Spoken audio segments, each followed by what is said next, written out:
कि दिल नहीं मान रहा था ईरान को छोड़ना। I am requesting all, please pray for Iran. ये भी दुख है अंदर से कि हमें ईरान को छोड़ के आने पड़ा। ईरान इजराइल युद्ध के बीच भारतीय छात्रों को वापस लाने का काम भारत सरकार कर रही है, लेकिन कुछ ऐसे जहरीले सांप हैं जो भारत में वापस लौटकर भारत के खिलाफ ही जहर उगल रहे हैं। ये कश्मीरी सांप है जिन्हें सुनकर आपका भी खून खौल जाएगा। भारत में रहने का इनका मन नहीं करता है।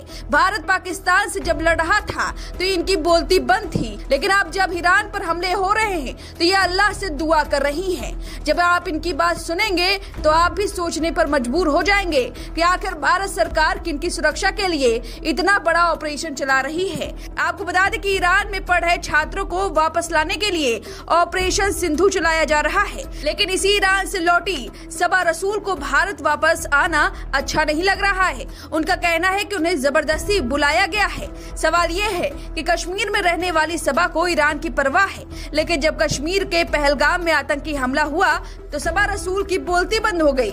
इन्हें उससे कोई खास मतलब भी नहीं है। इन्हें भारत आने पर भी कोई खास खुशी नहीं है। इतने भयंकर माहौल में भारत सरकार इन्हें घर वापस बुला रही है। इनकी सुरक्षा के लिए ऑपरेशन चलाया जा रहा है और ये आते ही जहर उगलने लगी है। जरा सुनिए सबा रसूल ने क्या कुछ कहा।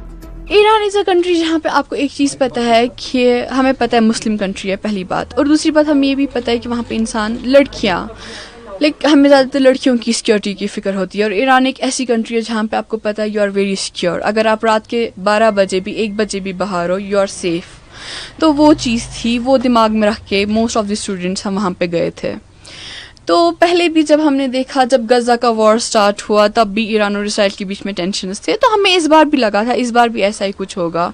लेकिन सिचुएशन चेंज होती गई, एस्केलेट होती गई एंड इवेंचुअली इस हद तक पहुंच गई कि स्टूडेंट्स को इवैक्यूएट करना पड़ा। कब आप लोगों ने फैसला किया कि अब यहाँ से निकलना है? हमने एक्चुअली फैसला नहीं किया, हम तब भी रहना चाहते थे वहाँ पे, क्योंकि दिल नहीं मान रहा था ईरान को छोड़ना। लेकिन इवेंचुअली एम्बेसी ने नहीं माना, हमें एम्बेसी से परमिशन नहीं मिली। उन्होंने बोला नहीं, सबको निकलना है, आप लोग, हमारी रिस्पॉन्सिबिलिटी है, तो यहाँ से सबको जाना पड़ेगा। हम इवैक्यूएट कर रहे हैं, सबको कर रहे हैं, तो हमें वहाँ से निकलना पड़ा। जस्ट 2 days बिफोर, कल नहीं परसों, उसके पहले हमें एम्बेसी से 6 बजे कॉल आया कि अपना सारा सामान आप पैक कर ले, नेसेसरी सामान जो है वो पैक कर ले, कल सुबह 6 बजे इवैक्यूएशन होगा। रीलोकेशन, उन्होंने इवैक्यूएशन नहीं कहा, उन्होंने कहा रीलोकेशन होगा, क्योंकि वो देखना चाहते थे अकॉर्डिंग टू देम अगर हालात ठीक रहते तो वो फिर हमें वापस ईरान भेज देते। बट जैसे कि सिचुएशन वर्स होती गई तो दे सेड दैट हमें MEA से ऑर्डर्स है that every Indian student should be evacuated. तो कहाँ से उन्होंने लिया और कहाँ पे आप? हम उर्मिया में हैं और उर्मिया में हमें ज़्यादा नज़दीक बॉर्डर टर्की का है, बट टर्की अनफॉर्चुनेटली रिफ्यूज़ड। वीडियो हो गया ख़त्म। ऑपरेशन सिंदूर के तहत जो ईरान से ईरान से भारत वापस लाई गई छात्रा क्या बोल रही है, ये सब जो है ये सब हैं शाम के लोग खाते हैं भारत का, लेकिन गीत गाते हैं ईरान का, पाकिस्तान का। और इन लोग के लिए कौम जो है सबसे पहले आता है और कुरान सबसे पहले, और बाद में जो आता है संविधान में। इन लोग का जो है माइंड सेट क्लियर है।